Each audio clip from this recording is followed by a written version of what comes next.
Hello students, welcome to this video. Today's topic is PUFAs, that is polyunsaturated fatty acids.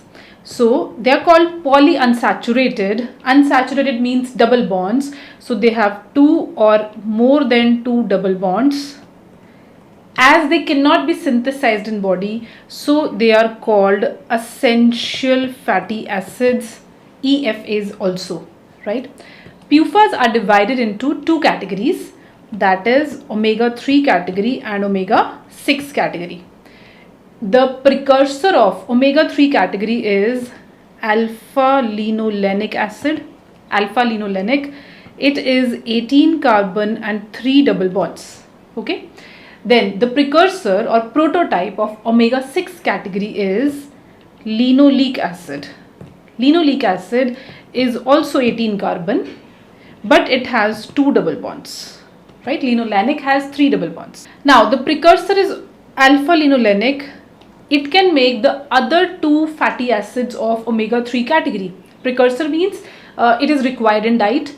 Once we get this in diet, then the other 2 of omega-3 category can be synthesized in body from alpha-linolenic, and these are, one is DHA, that is docosahexaenoic acid, also called cervonic acid.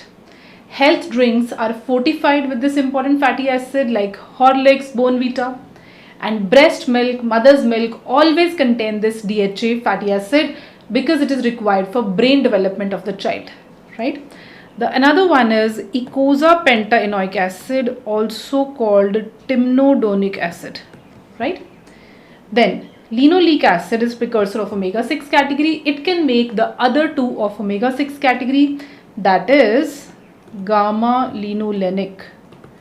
Gamma-linolenic is 18 carbon 3 double bonds. So very easy to learn one thing, that any fatty acid starting from L here is 18 carbons. If it is smaller name, linoleic, then 2 double bonds. If bigger name, linolenic, then 3 double bonds, right? Easy to remember this way. Then one more of omega-6 category is arachidonic acid. Arachidonic acid is 20 carbon 4 double bonds, and it leads to the synthesis of prostaglandins and leukotrienes, right?